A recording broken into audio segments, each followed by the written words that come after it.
What's up, everybody? This is CARLOS Carlos, and today we react to Honest Game Traders. NS. N64.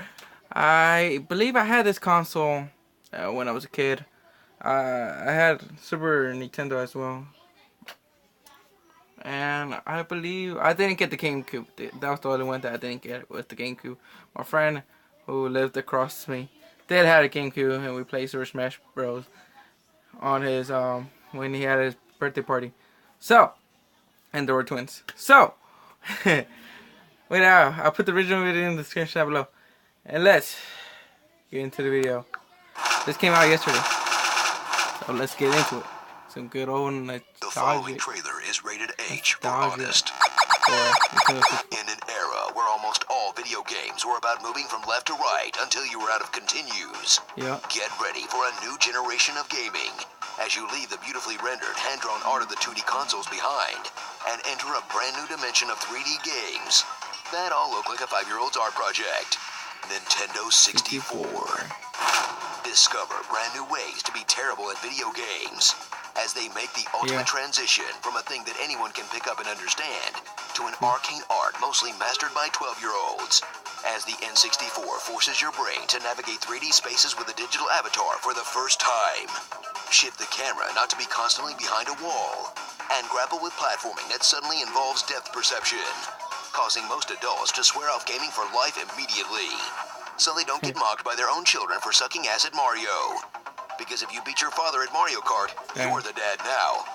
Listen, I don't make the rules. Once you've wrapped your head around existing in a 3D space, get ready for the Lovecraftian nightmare that is the N64 controller.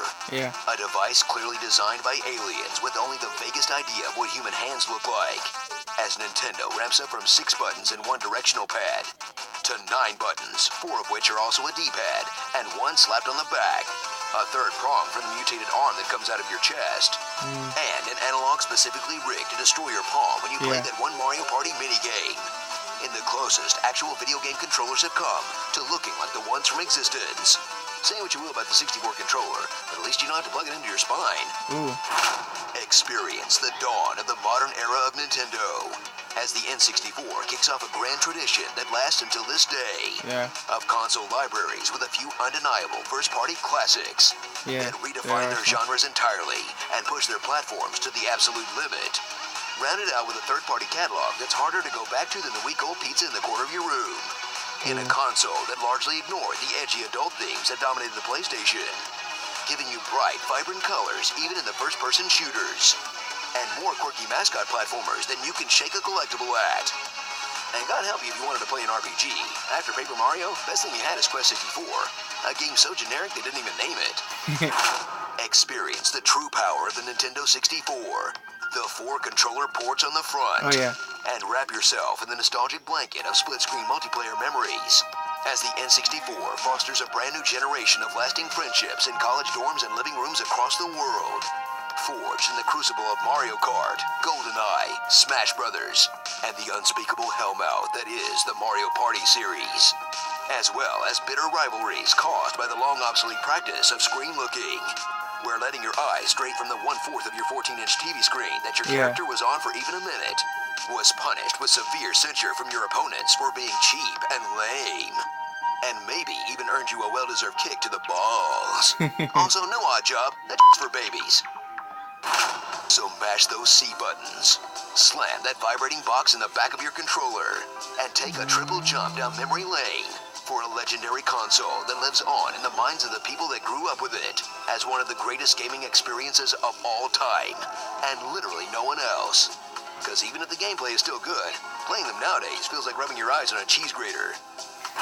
Starring Bob Hoskins' Jump World, Pod-Breaking Simulator, Slappers Only, Slippy Toad's Wild Ride, Ape Escape, the tedium of collecting all this stuff, Pokerazzi, Let Your Brother Smash, Rainbow Road the video game, Good Night Moon, Farmville 1.0, Quakerassic Park, and the one with the musical number featuring animated shit, Normitendo, 64 flavors of platformer.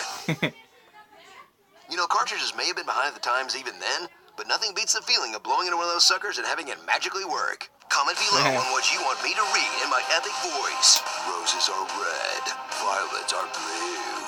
My voice is too epic for mortals like you. The prophecy is true by the cat. Imminent demise to oppressors without suffering when convenient. Well, he's not wrong about that.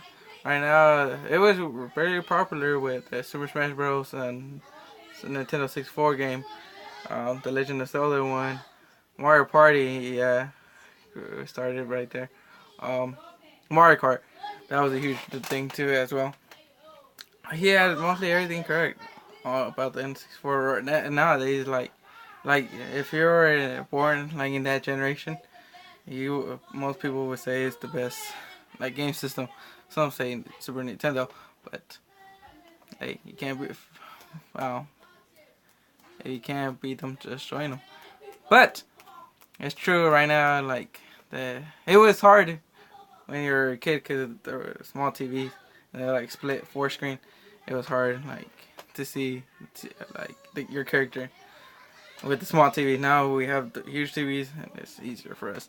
But also it's not worth playing nowadays because of the Nintendo Switch. So yeah, and yeah, everything you got was good. So that's the end of the reaction. Hit that like button, like this video, subscribe for more reaction to all these game trailers, and I'll see you guys in the next video upload. Adios. Woohoo!